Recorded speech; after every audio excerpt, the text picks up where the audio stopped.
Hello there, welcome to Exclusive on Daily News 24. And today with me on the program is a poet and a facilitator. She's been a tutor and mentor to many aspiring poets, and I'm actually so happy to have her join me in our studio today. Welcome to the program. Thank you so much. Well, Nasiba Babale, your name on social media, specifically on Facebook and some other platform, is not actually, needs no introduction. It's like a household name and all that. But horror of horrors, you do not even study what you are, let's see, as a discipline, what you are, let's see, known for. Yeah, what you're popular with. If I may ask you this question, what brought you to the world of poetry? Despite the fact that you studied something else. Did you study, let's see, even before you start studying the thing you study as a discipline, or after that? It came after that. I think what brought me to the world of poetry was books. Okay. Yeah.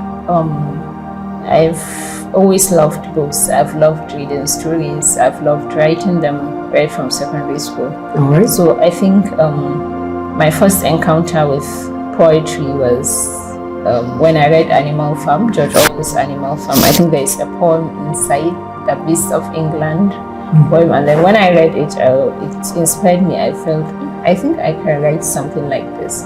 I didn't know what it was then. I didn't know what it was called. I just scribbled somewhat. I wrote something. I think I titled it Home. And then I showed it to my English teacher, and then he said, yeah, "This is good." I think. So if I read you right, that particular, let's see, song or poem was your first exposure to the world of poetry, or maybe to poetry itself. Yeah, actually, it was my first exposure. In secondary school, they didn't teach us literature in English. Okay. So I don't recollect coming in contact with a lot of poetry. I came in contact with prose then. I loved reading stories, and then I was writing them as exercises in secondary school. Sometimes I would write them and show to my teacher voluntarily. But poetry, that was the first time I had an actual contact with poetry. Though I didn't know what I was doing then, but now... You didn't even know whether it was poetry. You didn't even know the title. I didn't know. I just thought it was a song, something like that. I just felt, okay, I think I can write something similar. I wrote it, and then I showed my teacher, and then he said, I think this is good. He was a great influence to me then. But your teacher, apparently from what you're saying, I can read that you are not even an art student, you are a science student. No, right? I was not an art student. So was your teacher a science student or an art student then? No, he was our English teacher. Art teacher, not student, rather. He was teaching us English. He was my English teacher. Okay. He was the one who guided you through, let's see. But did he told you that you were writing poetry? Well, it's been long. I don't really recollect what he said. But I just know that was my first encounter. And then subsequently, because I used to listen to the radio a lot. Before I wrote that poem, I used to listen to Kabir Musa Jamali's creative writing. And he used to interview a lot of writers, a whole host of programs. But right now, I can't recollect whether I've had anything about poetry. Maybe I must have, but I couldn't remember because it's been a long time. Right. But I know that because of that, my association with the program, yes, I came to meet a lot of other writers, and then the journey began. Okay, I am asking this question, but see, I'm only beginning this question as a product of personal curiosity. Do you look at poetry as a reality or a mere fantasy where one can just metaphorically sojourn and for solace, to find solace? Do you look at poetry as that, or it's just a reality for you? Well, I'm not sure. As a poet, I think sometimes the lines between poetry and reality can get blurry. Okay. And then people have different definitions, I think, of poetry. To me personally, it doesn't really mean poem as in the way we mean it. A lot of things can be poetry. So maybe you can pass by a child on the street doing something, and then it will look poetic to me. So I think poetry is just part of my life, reality or fantasy. I find poetry in a lot of things, not just words. Okay, let's see, what did influence you at the earlier, stage of your writing? Like, what influenced you most? Like, what can you, mention as an inspiration or a personal thing that you can just mention, which influenced you a lot? I think a lot of people did, or a lot of things. Number one is Kabir Musa Jamadi's creative writing. Because I remember while I was listening to that radio program some years back, there was a day they hosted Professor Aliyu Kamal. Then Dr. Aliyu Kamal. They hosted him and they were talking about a lot of things, and then it was a phone-in program. And then I called in and I asked him that, well, I have an interest in literature. And that was even before I started writing poetry. My goodness. So where were you then, academically? Were you in? I think I was in JS2 with it. I know I was in junior secondary school then. So I asked him that I have this interest in literature, but I want to study sciences. I want to be in the medical profession. Does that mean that I can't do that? Do I have to study English? Because I didn't know what I was supposed to do actually.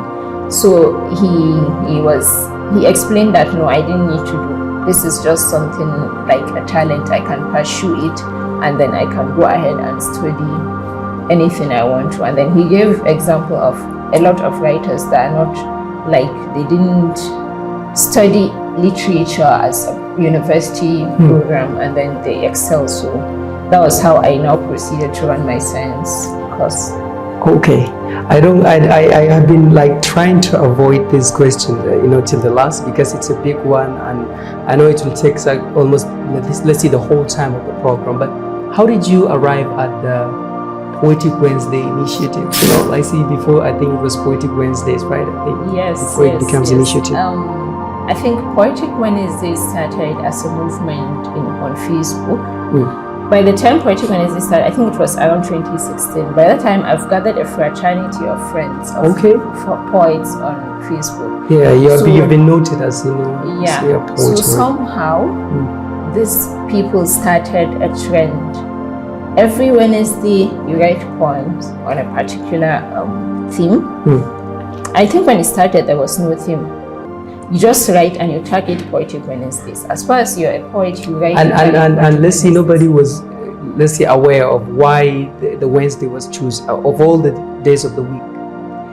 Well, I think it was chosen because Wednesday is towards the middle of the week. The week has started.